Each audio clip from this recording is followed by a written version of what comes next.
Hi hello welcome everyone. How you all are doing? I am sure आपकी studies बहुत अच्छे से चल रही होगी। And economic business commercial law EBCL का एक बहुत important chapters foreign exchange transactions and compliances. इस चैप्टर की इंपॉर्टेंस बहुत है और इस चैप्टर में से कुछ इंपॉर्टेंट टॉपिक्स जो आप एग्जाम के लिए देखें, जितना आपके नोट्स वगैरह में आपने कवर किया है वो तो सब देखना ही है, लेकिन एग्जाम वाले दिन कुछ इंपॉर्टेंट टॉपिक्स पे ज़्यादा ध्यान रखना। ठीक है, तो वो क्या क्या टॉपिक्स हैं? वेल, ये ऐसे पर्सन रेसिडेंट इन इंडिया एक बार अच्छे से देख के जाना, and person resident outside India का डेफिनेशन।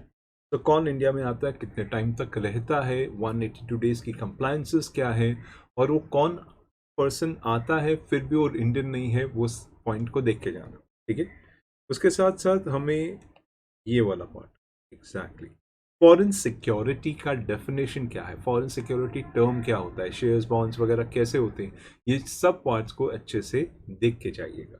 प्लस उसके साथ साथ ये वाला part that is called repatriate to India. Repatriate मतलब क्या रहता है कि रियलाइजेशन करने का तरीका, पैसे इंडिया की तरफ लाना। तो रिपैट्रिएशन कैसे, क्या, वो पॉइंट को जरूर देख के जाओ। ठीक है, देन उसके साथ ये बोला who is an authorise person and what is the obligation. एक ऑथराइज पर्सन के रिक्वायरमेंट क्या है, उसकी ऑब्लिगेशंस क्या है। एक ऑथराइज पर्सन बैंक भी होता है, मनी चेंजर भी होता है, उसकी फाइलिंग्स भी होती है। तो ये ऑथराइज पर्सन के बारे में वो ज़रूर देख के जाना। प्लस इसके साथ साथ हाँ, current account, definitely current account transactions क्या हैं, उसके शॉर्ट नोट्स क्या हैं। Current account short term transactions होता है, पेमेंट्स के हिसाब से होता है। तो ये करंट अकाउंट ट्रांजैक्शन को डिफाइन करने की कोशिश ज़रूर देख के जाना। एंड हाँ, what is prohibited current account transaction. तो एक current account transaction prohibited nature का कब होता है, उसके क्या क्या सिचुएशंस हैं, ज़रूर देख के जाना। जैसे लॉटरी विनिंग्स करना, या फिर रेसिंग राइडिंग हॉबिट्स रखना, या फिर commission for joint venture foreign exchange for equity investments abroad, repeat state credit routes, Nepal and Bhutan से ट्रेड। तो ऐसे कई चीज़ें हैं, आप लोगों ने ऑलरेडी स्टडी कर भी लिया होगा, पर प्लीज़ इसको अच्छे से ज़रूर देख के जाना। अपार्ट फ्रॉम अदर्स, इन चीज़ों पे थोड़ा ज़्यादा ध्यान रखना। एंड यस, इसके साथ साथ आप ये भी देख के जाना कैपिटल अकाउंट एग्जैक्टली। एक कैपिटल अकाउंट ट्रांजैक्शन होता क्या है, उसके परमिसिबल लिमिट्स क्या है, डिटेल आउट हमने अपने नोट्स में कवर किया हुआ है, तो प्लीज़ उसको अच्छे से देख के जाना। एसेट्स एंड लाइबिलिटीज़ में होने वाले चेंज, उसके कुछ examples, debt and non debt rules के हिसाब से आए हुए चेंज। ओके, कैपिटल अकाउंट को सेक्शन 6 को कैसे अफेक्ट करते हैं, वो पार्ट्स हमने डिटेल आउट कवर किया हुआ है, तो प्लीज़ उसको ज़रूर देख के जाना। ठीक है, देन इसके साथ साथ या ये वाला part, so acquisition and transfer of immovable property का प्रोविजंस क्या है, ये ज़रूर देख के जाना। जनरली इंडिया के बाहर, आउटसाइड इंडिया आप प्रॉपर्टी एक्वायर करने की कोशिश करते हो तो बिना आरबीआई अप्रूवल के नहीं होती, लेकिन कई सिचुएशंस दिए गए हैं जहां पे आप इंडिया के बाहर एक्वायर कर सकते हो। और इफ बाय इनहेरिटेंस है तो आप किसी को ट्रांसफर भी कर सकते हो, या बिजनेस पर्पसेस के लिए तो भी अलाउड है। ठीक है, तो ये भी देख के जाना। And yes, foreign exchange currency कितना पोजेस करके रख सकते हो, कौन से सिचुएशंस में रख सकते हो, और एक इंडिया से बाहर से अगर पर्सन इंडिया में रहने आता है किसी प्रोजेक्ट या पर्पस के लिए, तो वो कितना रख सकता है। ये वाला पार्ट भी डेफिनेटली देख के जाइएगा, इंपॉर्टेंट पार्ट में से एक आता है। क्लियर? देन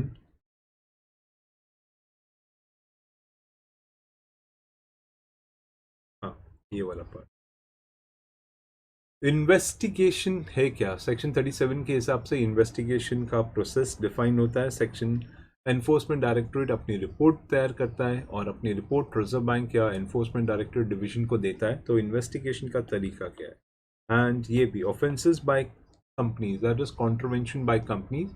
जब एक फेमा का केस होता है तो कंपनी के डायरेक्टर्स एमडी लायबल हो जाते हैं, पर अगर वो प्रूफ करते हैं कि वो निग्लिजेंट नहीं थे, अपनी ड्यूटीज को बराबर से कर रहे थे, या उन्होंने कोई कॉन्ट्रवेंशन में पार्टिसिपेशन या कनाइवेंस नहीं रखा था, तब जाके उनके खिलाफ, या उनकी नॉलेज के बिना हुआ था तब जाके उनके खिलाफ केसेस ड्रॉप करते हैं। लेकिन ये मैटर ऑफ प्रूविंग है, सो ये पार्ट भी देख के जाना। ओके, एंड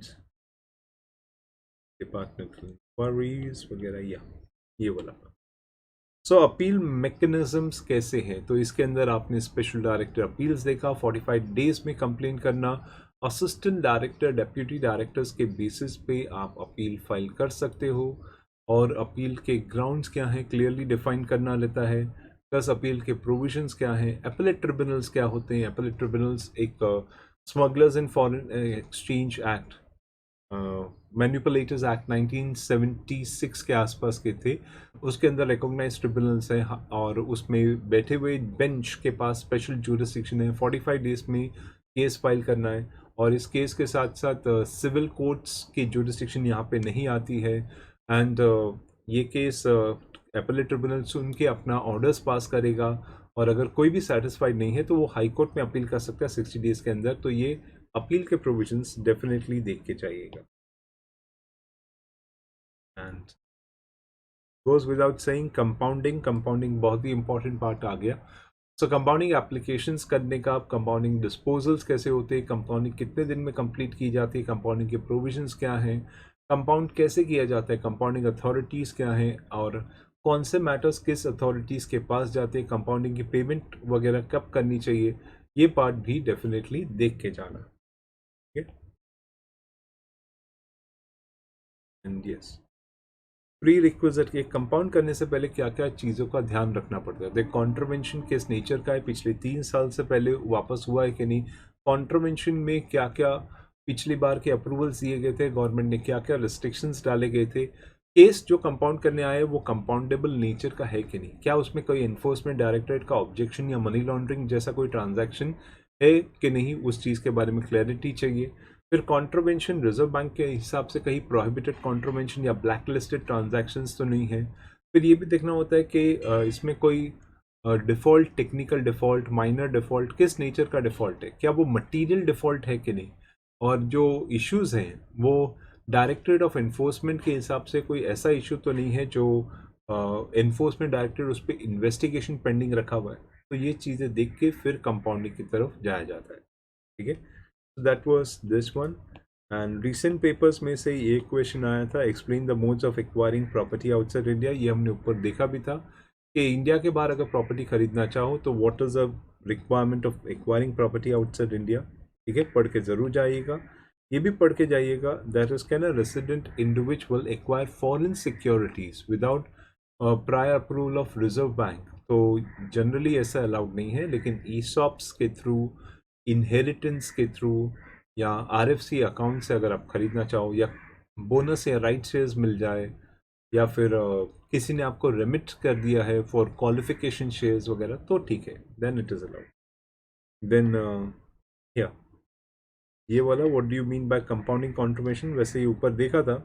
फिर भी कंपाउंडिंग का तरीका क्या है, कंपाउंडिंग करते कब कैसे हैं, तो कॉन्ट्रवेंशन किसी ब्रीच के हिसाब से उसकी कंपाउंडिंग होती है, कंपाउंडिंग के लिए एप्लीकेशन करना पड़ता है, स्पेसिफिक एप्लीकेशन, वॉलंटरी पार्टीज भी अपना एप्लीकेशन कर सकती है, और ये कंपाउंडिंग ऑफिसर को डिसाइड करना है कि मैटर कैन बी कंपाउंडेबल और not. And another question, latest questions में, what are the limits, what is the limit of possession and retention of foreign currency and foreign coins? तो same provision ऊपर देख के आ रहे हैं, दैट इज $2000 तक आप रख सकते हो। कुछ रिक्वायरमेंट्स है, आपने कब कैसे प्रोसेस किया था, किस नेचर में ये पैसा आपको मिला था, वो आपको डिस्क्लोज करना रहता है अगर 2000 ज़्यादा है तो। और अगर कोई इंडिया के बाहर से इंडिया में टेम्परली नॉन ऑर्डिनरी रेजिडेंट के हिसाब से रहने आता है तो उसकी लिमिट्स क्या है। ठीक है, फाइन। सो यहाँ तक ये चीज़ें आपको पढ़ के जानी है। वैसे इस चैप्टर से कोई बहुत ज़्यादा केसेस वगैरह आते नहीं हैं, तो इन चीज़ों को ध्यान से देख के जाना क्या क्या प्रोविजंस है, जैसे ये वाला, ये वाला, ये वाला, ये वाला। ओके, प्लीज़ इन सब चीज़ों को ध्यान से एग्जाम्स के हिसाब से पढ़ के जाना, बिकॉज ये सारे प्रोविजंस इंपॉर्टेंट प्रोविजंस में से हैं। सो एग्ज़ाम वाले दिन ये कहीं छूट ना जाए, इसलिए मैं आपको मार्किंग दे रहा हूँ कि एग्ज़ाम वाले दिन इन प्रोविजंस पे थोड़ा ज़्यादा ध्यान रखना, इन चैप्टर्स में से, ताकि एग्ज़ाम वाले दिन आप अच्छे से उसको पढ़ के चले जाओ। ओके, और हाँ, रिपीट कर रहा हूँ, सिर्फ इनको ही नहीं पढ़ के जाने का है, ओवरऑल पूरा चैप्टर भी देख के जाने का है। ये सिर्फ इम्पोर्टेंस थे तो इन पे थोड़ा ज़्यादा ध्यान देना है। ओके, बाकियों पे भी ध्यान देना है, पर इन पे थोड़ा ज़्यादा ध्यान देने का है। ठीक है, तो इस तरह से ये सारी चीज़ें अच्छे से पढ़ के जाइएगा. So this was the chapter. Okay, and I'm sure you're studying very well for your exams. All the best for the December 22 exams.